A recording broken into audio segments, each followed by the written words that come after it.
Hello everyone, and welcome to the Brightworks. Today we're doing a bit of a different look at a Beyond All Reason game. Something between a cast and a tutorial. Not sure which playlist I'll put this in, maybe both. But I got a lovely email from one of you watchers, one of you viewers. And you're asking for questions, or you mentioned that you were struggling to get into that late game T3 economy more often than not. And I think that's a pretty common issue. I think that's something it's hard to know when is the proper time to change from your T2 production to T3. And I think I'll talk more about that in depth in other videos, specifically the markers for that. But I wanted to make this because I was watching this game and it ended up being over 2 hours long. You can see the timer right there in the bottom right-hand corner. 65 minutes, and this, I know from having been here for this game when it was recorded, it goes on for a whole nother hour. it's a really impressive game, just in the fact that the stalemate goes on for so long. But I think it's a bit too long for me to do a full cast of. But I did want to show you guys a little glimpse of what it looks like here. So I'm going to set this on replay, and I'm going to set it on 20x speed. And we're going to let this play here. Turn the speed up to 20 times. And we're going to let this play in the background while I talk. So what I want to talk about today is sort of what to do once you've made it into that T3 realm and you're fighting other T3 units, and how you can push for some sort of victory condition in Beyond All Reason. Because it can be difficult to get to this position and then you sort of stall and you're not sure exactly what to do.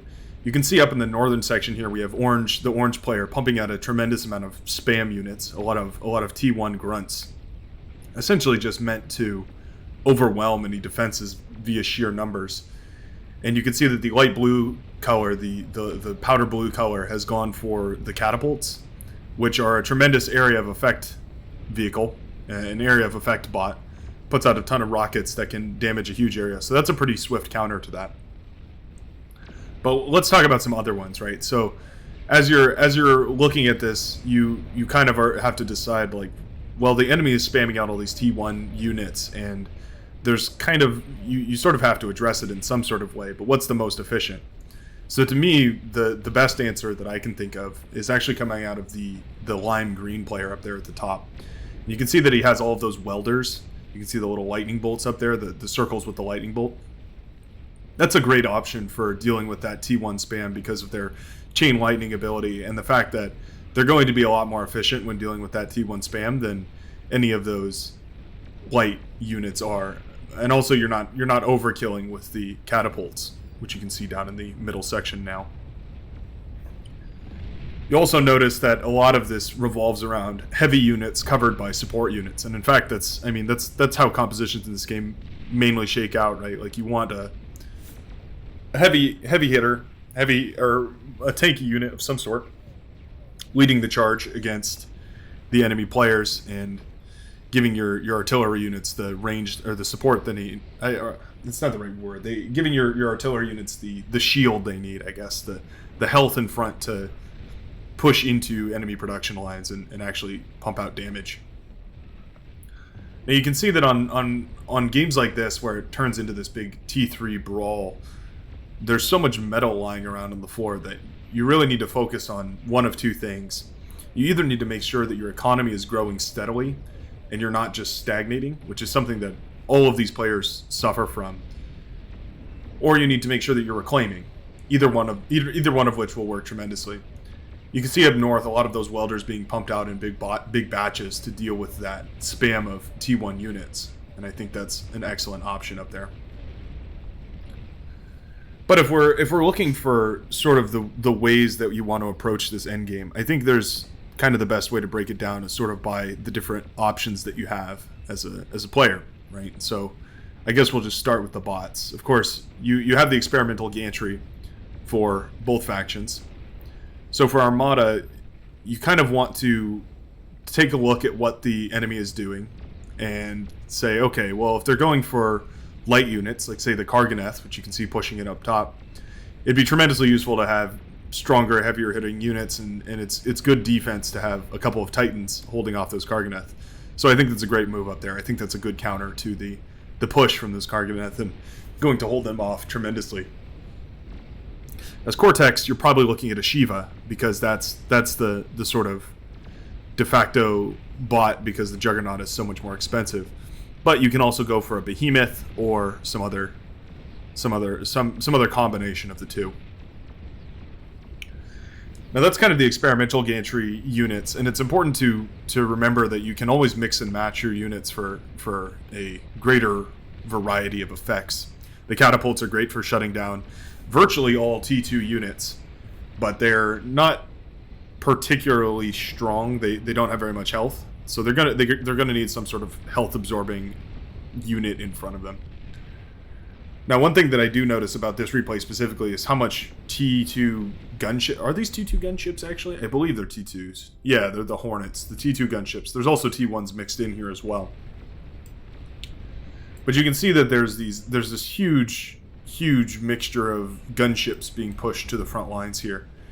And I think that's probably a pretty inefficient way of dealing with this. They are handy for the defense, but there's just going to be so much anti-air along the front lines that that's not really the best way to do it.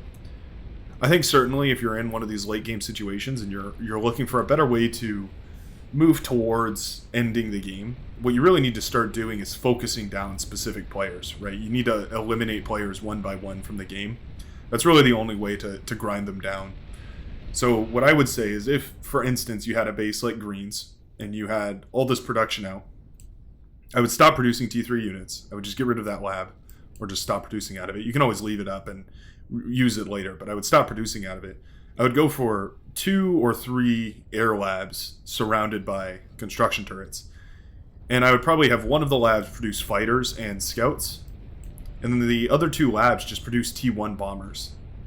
And you kind of hit this critical mass of bombers where there's just no amount of anti-air that's going to be able to reasonably stop the bombers from pushing onto any one of these bases. I mean, you can see there's SAM turrets, there's flat cannons, all that good stuff, but even so, there's just never going to be enough anti-air. I mean, they would have to have lines and lines of flat cannons in order to properly shut down a bombing run, just because of how fast bombers are in comparison. So that's one tip I would give you, is if you find yourself in a game like this, in a stalemate situation, you're not on the front line, you're not actively holding the front line, make sure that you're using your bombers to harass specific units, or very specific players, rather than just using gunships to statically defend. Now, what you might have noticed there was a bunch of nukes that went off. This was kind of an interesting thing. A bit of a criticism of this player, but I understand like why, what happened here. It took me a minute to figure out what actually happened. But basically, he has all these nuclear missile silos, and I think what he was doing, this was pointed out by one of the spectators in this game, I think he had all of these hotkeyed individually.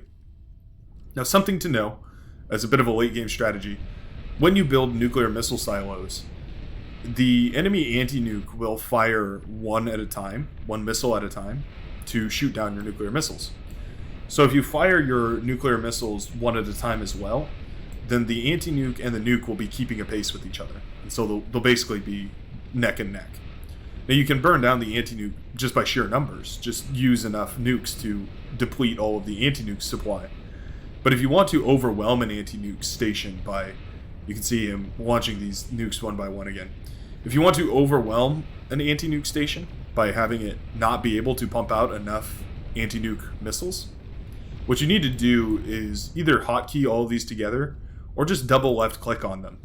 And it'll select all of them. And then you hit A, and you left-click wherever you want to overwhelm. So what I would say is if for instance, you were in Bit-Heavy's position here and you had a bunch of nuclear missile silos, don't queue them all up individually. Wait for them all to have a few missiles in a stockpile, and then left-click somewhere once, so that they're all targeting the exact same location. And what this is going to give you is 4 or 5 nukes that all launch at the same time, and they'll shoot down a few of them, but eventually, after you build enough of them, one of them will get through. It's important to remember that also that depends on the range, the distance that the nuke has to travel in order to overwhelm the anti-nuke. So the further the nuke has to travel, the sooner the anti-nuke can shoot it down. So you see, yeah, each one of these nukes is firing, and there's so much anti-nuke at this point that you're never really going to be able to deplete the anti-nukes. You're much better off just trying to overwhelm it one at a time. That can be really difficult though with these big areas with tremendous amounts of anti-nuke, but it is one strategy to be aware of if you are going to go for that type of nuclear harassment. Now, excuse me, I'm just yawning a bit. Got up nice and early today. Hopped on the computer and started making bar content almost as soon as I could. Absolutely addicted to this game. But I was thinking about this video all last night. Kept me up at night thinking about it. Now down here there's this huge stalemate where you can see tons of juggernauts and titans and mammoths and all sorts of other stuff have gone down. And they've been stuck in this stalemate where both sides produce juggernauts and reclaim juggernauts and resurrect juggernauts, and they just keep sending them back and forth at each other. What is important to remember here is that you're not fighting to kill your enemy's army. That's not the point of your army at all. The point of your army is to destroy their economy, right? You need to shut down their unit production more than you need to shut down their actual standing army. All these defenses in place will shut down their army perfectly fine, so you just need to worry about shutting down their economy so that you can trample them in the next wave. An important thing to consider, because it's sort of what leads to this stalemate down here, where essentially what ends up happening is there's a ton of these juggernauts, and they keep going down and getting revived and going down and getting revived, so on and so forth, and it just ends up with them clashing. A bunch of juggernauts die here in the middle. They all get resurrected or reclaimed or what have you, and then after a couple minutes they're all rebuilt again and they collide once more, and it leads to this stalemate that, well, goes on for hours and hours. Literally 2 hours of stalemate here. So that's another important note to remember, is that when you have these big T3 armies, you have thousands and thousands of metal invested in these armies. I mean, this is 174,000 metal and juggernauts on the field here. That was just a few juggernauts in this area too, not counting these two. Or pardon me, very tired. This is very nice. He does have the catapults here to deal with the T1 spam. That's an excellent decision tactically to make a nice big spread of units. The mammoths here are a more precise way of dealing with that T1 spam, basically mopping up whatever the area of effect doesn't get. But then the juggernaut pushes in and everything has to kind of fall back a little ways. And so you end up in this cycle where you push and then you fall and then you push and you fall. I think with this army, this standing army that we see right here, easily you could take these 3 juggernauts and walk them across and get them close enough to this base that they would destroy it. Because remember, juggernauts, when they die, explode tremendously. I mean, they catastrophically explode. So you don't even really have to get the juggernaut to fire at this thing. You just need to get it close enough to do damage. And I think that's important to remember, especially if you're playing Cortex and you need to get these up. Titans are a little different because they don't explode quite so harshly when they die. But if you self-destruct them, they do have a pretty large explosion. So that's something to remember in case you manage to get a Titan into the back line. And in fact, remember to self-destruct stuff, especially these Titans, because your enemy is going to resurrect them and send them right back at you. And you're going to get stuck in a stalemate just like this. There's 4 jugs on one side and 2 jugs on the other side, and it's just, it becomes impossible to manage. A lot of these players at the end of the game were basically all complaining that they were tired. And I don't blame them. This is extremely tiring to keep up an assault like this for so long. It's already been over an hour for these players here, and you can see we're going at 20x speed. There we go. Yeah, we're going at 20x speed, and you can see it's still extremely slow. Are we actually? This doesn't seem like 20 times speed. I think it's 20x speed, but the game had slowed down so much because of all the units and other crap on the screen that it's just impossible to tell. But yeah, and so you can see that you get locked into these like long engagements where there's not really a great answer because there's so many of every kind of unit. Now, one thing that I think Orange is doing tremendously well is spamming out a lot of T1 units. I think the Southern team could do well to do more of that. Just get 10 or so T1 bot labs spamming out ticks or pawns or something to basically apply pressure evenly across all fronts. because that's another late game note to be aware of, is when you have these units like this spam of ticks here, or some other spam of light T1 units when you get into this late game. The point of that is not to, well, there's a few points to it. I should condition this. There's a few reasons you might use it. One use might be supporting your T3 units, making sure that when they push they don't get degunned or something like that. But probably the more useful thing to do is that it forces your enemy to divert some of their resources away from the bigger, badder threats, right? So they're forced to make decisions about where they're going to allocate their units, and you have to gamble. You have to gamble that your allocation of units is going to be strong enough to apply the right amount of pressure. So don't forget that spam of light units can very easily penetrate a back line. Only one or two ticks have to make it through to cause a really devastating amount of damage to the other team.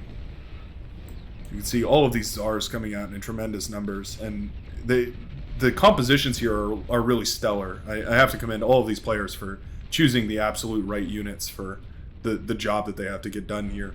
We see the Starlights coming out to take down the czars. That's a great decision. We see the artillery pieces to get that long-range bombardment out. We see a lot of these medium infantry bots, which is a pretty good option for dealing with those late game units. They can get close enough to deal some damage, but also they're not so expensive that you're wasting a ton of metal. You're using your entire economy to deal with it. Yeah, you can see Green. He just content to build fighters, but really the economy needs to scale. And that's another note. I meant to talk about that. We'll touch on that right now. You can see that the economies are sort of stagnating for a lot of these players. Like we've got some like T1 fusions, or well, I guess T2 fusions, but the regular fusion as opposed to the advanced fusion. Some sort of plane coming overhead. Hopefully that doesn't destroy the audio of this. But anyway, you can see like even here the advanced fusions. We're not building any more of these. Look at this constructor. Yeah, it doesn't really have much planned. Basically, the economy of all these different players needs to scale a whole lot more. You can see all this metal in basic solar collectors. Something that I complain about all the time is that when people don't reclaim all of these solar panels with a resbot or something, because it just they take up so much space that you could really be using for so much more efficient energy production, especially when you're up to advanced fusion reactors. There's no reason to have even these advanced solar collectors around. They just don't contribute enough for their cost in metal. Like we see some light improvements here, but we really need to see like a row of advanced fusion going up and a row of advanced energy converters. And that's nothing against Clark's specifically. That's just a good example. It happens all the way over here as well. You can see more and more of these like spread out alignments here. It's just important to eco properly. This is probably a good example of a decent way to do it, where basically you have these lines of construction turrets that are built. You build the line of construction turrets first, and then you have a constructor that goes around and builds whatever you want. And so one way that I like to do it is something like this. I guess it's a good example here. And so you can see that you build this line of construction turrets, and you have a T2 constructor go along the left hand side and build a bunch of energy converters, and you have another constructor go along the right hand side and build a bunch of advanced fusion plants. That's a really good way to scale economy in the background without having to compromise or even just focus on APM expenditure so much. So you really just passively are generating more and more economy as time goes on. But it's important to note, I mean, you can see blue is sort of stagnating here because his power production is just at its maximum. He's run out of construction space here, so really he needs to be investing in some economy. Now this map is also unforgiving, so again, that's nothing against any of these specific players. It's just this map is really difficult to build on with all these hills and whatnot. It's a challenging map to build a tremendous eco base on. But that's all the more reason why these advanced solar panels, and especially these regular solar panels, need to go, because they just take up space that you need to be using on more efficient economic resources. So what do you do when you're in this stalemate, right? You have to look at your situation specifically. Like if we take a look at Teal here, you can see that he's got a tremendous amount of units on the front line. He's essentially got enough units here that he could probably feel comfortable letting them just be on the front line, and he doesn't need to produce units anymore.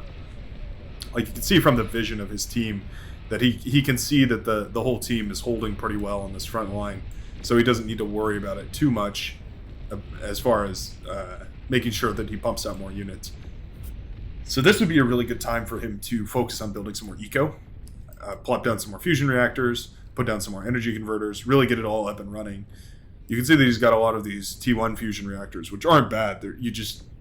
You always need to constantly be scaling eco, right? Eventually, it just comes to a point where you need to get up into the hundreds and then the thousands, and then eventually to the point where you can't even spend all the metal that you're producing. You're pumping out T3 units every 20 seconds or whatever. Like, it has to get that ridiculous, otherwise you are going to end up in these stalemates.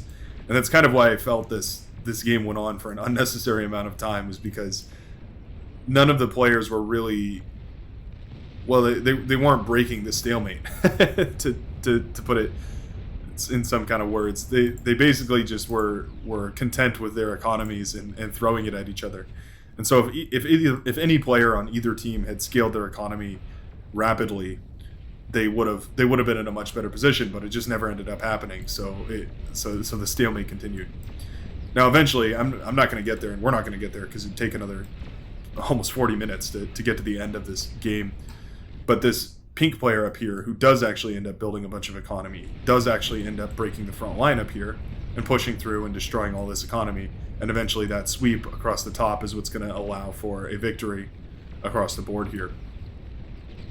So I guess if I had to leave you with an example as to what to go for something like this. You know, build up your advanced fusion reactors, build up your energy converters, and make sure that you're continuing to build them as you continue to produce units for that front line, because at the end of the day, that's really what's important, is that you're outscaling your enemy even when you're jumping into this insane tier 3 realm that's just so difficult to wrap your head around.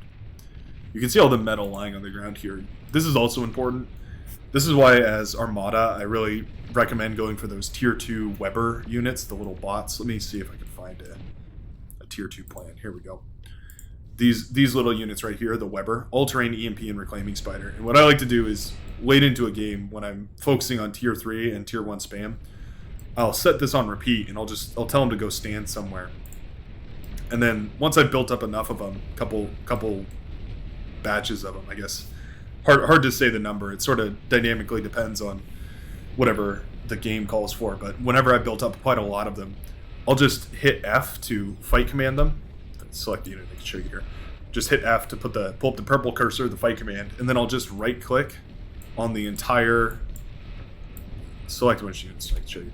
I'll just right click and drag on the entire back line of the enemy, like this, and drag a big square around the map. And what that does is all those units, any wrecks that they find in their way, just moving forward in that fight command, they're going to eat up and recycle back into the war machine of our team. And so you're going to overflow with metal super quickly as they eat up a bunch of metal and fill up your storages, and then all your teammates are going to fill up with metal. So that's a really important thing to remember, because you can very easily turn the tides of battle by feeding your entire team a bunch of metal. And in fact, it's almost worth doing that just as like just something to focus on if you're moving into that late game. Anyways, I think that's the last note that I had for you. You can see that this battle ended up being spectacular with all these juggernauts, just like an epic scale, but there's no reason this many juggernauts shouldn't end a game. Like, you really should be moving these juggernauts directly towards the enemy line, not just fighting them on the front here. But that being said, that's enough of my rant on this topic. Hopefully this was helpful to some people. I guess this was a little bit disorganized, but hopefully my point is clear.